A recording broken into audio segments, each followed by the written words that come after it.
All right, we got our Bitcoin Wednesday update. Let's look at the 4 hour first, then we'll zoom out. As usual, the 4 hour is a little bit hesitant here on the bullish side, right? We're starting to creep towards the bears because double rejection so far, right? We haven't closed this candle. We have an hour and a half, noon Eastern time, but we're looking kind of, double topish, tweezer topish at the medium Bollinger Band right here, right? See this? These three support. So far, these two resistance. So that's kind of flipping that, right? Lines can be like this as well. It doesn't always have to be just support and resistance, horizontal, okay? So, moving averages as they go are tend to be the, can actually absolutely be support and resistance. And that's kind of what I'm seeing right here so far, right? You see that? After we broke below the 21 right here with this candle, right? That's when the bulls kind of stutter step. And, we're kind of seeing it. They're not dead yet, but they're certainly, backed into a corner here. Are they going to fight back or not? I would say we'll probably have our answer in the next couple candles here. So, but maybe by the end of the day, we'll see if the bulls can fight back or not, right? We also want to be watching for that low, right? If we come back down and hit a new low, where are we going to test? Well, where did we test before? Not really anywhere lower than here. So, I would suspect, right? This is going to be our kind of our 4 hour zone. The bottom of the Bollinger Band is also right there, right around 27K. So as we zoom out, we'll see if that 27K mark is significant anywhere else. One final thought here on this 4 hour chart. We're still kind of okay because I kind of feel like this is still kind of our retest, our zone, right? This, the move up, right? The high, I mean, we're stair stepping, right? High, higher, high, higher, high, low, higher, low, higher, low. Still good. Consolidation, kind of this cup formation. And then, the breakout, and then just kind of fizzle out, give the bulls a breather, and kind of retest. We're still here, right? I don't mind if we spend some time in here, kind of build our base for our next kind of move up. And we could absolutely form like some kind of W here. So we want to watch for that. This might take another couple of days, right? You can see this is Friday.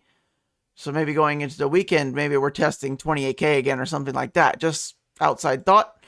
Looking at that, let's zoom out here now to the daily.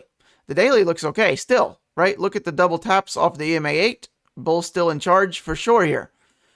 Concerning candle here a little bit with the sell-off, right? This high sell-off.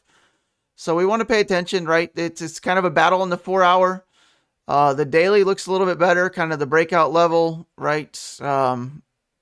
Throwback. So far, so good. We're still okay. We haven't even closed under. We're still above all moving averages. So by definition, we're more bullish than bearish on the daily chart, right? Not looking at the 4 hour, the 3 day, the weekly, anything. Just based on this chart alone, looks good. Okay. Even though we have some red candles here, still okay. Moving averages trending up. You can see the 200-day starting to creep up. So wherever your moving averages are headed, that should be your odds-on favorite. And you should be leaning slightly towards that bias. And this is bullish, right? So that's the daily. How about we check in on the 3 day? 3 day looks a little suspect with this candle that closed yesterday. We had a move up, kind of like a high wave candle here. And then we close back below the 200 EMA or the 600 day, right? This pink line. The 200 EMA on the 3 day chart is the 600 day EMA, right?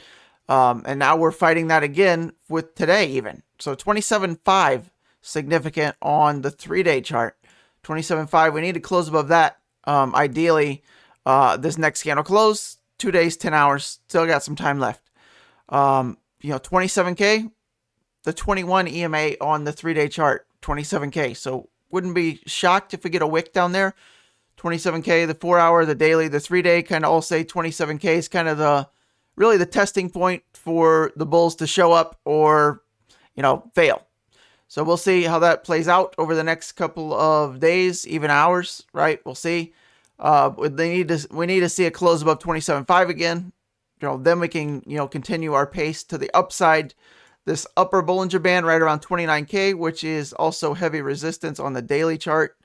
So that's where our overhead is if we can break to higher highs. If we get back above 28 again, I think the odds are we hit 29K or maybe even higher. But you see this Bollinger Band, right? Not likely you're going to just melt right through that. You can see, right, there's a reason to argue that, maybe we're just going to consolidate here a little bit over the next couple of weeks, right, and do something like this, how these Bollinger Bands kind of pinch together, right, and maybe we just kind of get up. Even if we get up here, maybe we kind of settle back down, kind of fight this 200 EMA, the 600-day, and then, make our move towards the end of October, right, either up or down, right. So just something I'm observing on the little bit bigger time picture. The 5-day, let's go ahead and check in on the Gaussian channel, right? We're still holding this upper tier, right? No surprise there. Let's flip to the weekly real quick and keep the Gaussian channel on. Historically, we don't go back below this median line on the Gaussian after we've closed above it, and that's still holding true. Do I see anything of concern? Well, we've wicked up to the top of the weekly Gaussian, and there's still resistance, right? Even back here, late August, right? Once we get back above that, right, that's double check marks again. Gaussian channel green, price action above the channel. The bears are going to start getting slaughtered here, right? If, this is a big if, right? I'm not saying it's going to happen, but if we get back above the Gaussian channel on the 5-day or the weekly, the bulls might be in disguise with, AK-47s towards the bears, right? So we're watching that. Now, the 5-day Gaussian, right, we're still kind of in this downtrend, so we want to kind of break that, right? A lot of stuff starts to happen right here, around 28.5, right? We're looking at, the breakout of this downtrend, and also, right, let me, if you can't see it enough, let's highlight it more.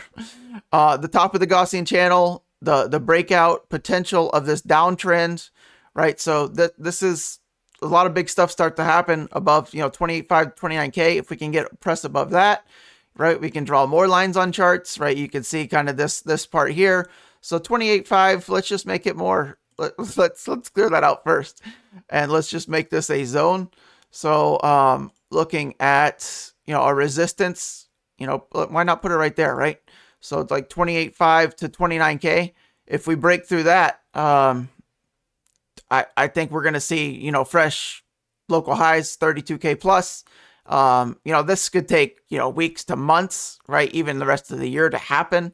Like I said, on that 3-day chart, right, we might trend up here, hit it, and then kind of just chill out through the rest of the year and just kind of range, and then, make our move maybe, late in the year or early 2024, something like that. Keep in mind this median Gaussian channel. We could maybe test that again, maybe later in the stages, right, towards the end of December, right, maybe 27K revisit or something like that as it starts to creep up, right? So keep an eye on that as it shapes up, just trying to keep you as informed as possible, so the least amount of surprises, the better. Back to the weekly, let's take off the Gaussian channel and kind of just look at the candles as traditional as possible here. Right, we want to keep an eye on this candle, this week's candle. We do not want to close under 27K. That would be kind of a dark cloud cover, kind of confirming. With closing halfway under this candle with the brief higher high, that would be bad. That'd be crossing the streams bad. So we don't want to do that. That'd be kind of a fake out up here. And, downtrend probably still intact and resuming if that happens. It's a big if. We'd also take out the 8 EMA, the 21-week EMA. So we're watching, right? Right now we're battling kind of the upper part of the bull market support band. If you ever watch, Ben Cowan, right? He talks about that a lot, which is the bull market support band's nothing more than, the 21 EMA, right? In the yellow, and the 20 SMA here, which is also the median Bollinger Band, if you don't know. So then he kind of backfills all this as a support or resistance band, if you will. And you can see right now, we are kind of right in the middle of that band and holding resistance so far, right? So hopefully that makes sense. If not, ask me some more questions and we can talk about it more. But that's all that bull market support band is, if you're wondering. That's that.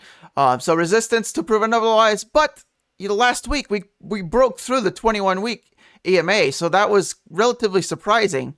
After previously rejecting off of it the week before. So now we're hoping to flip that into support, previous resistance broken through, flipping to support would be amazing, right? We want to hold that this week, and then, next week see another green candle back to the upside to our resistance zone from 29 to 30K-ish or so. And then, same thing, right? Rinse and repeat, hold that. And then, that's just how these stair steps should be working. So, that's that. That's the Wednesday update for Bitcoin. All the time frames, none of the BS. Hopefully you liked it. Outro with quote of the day.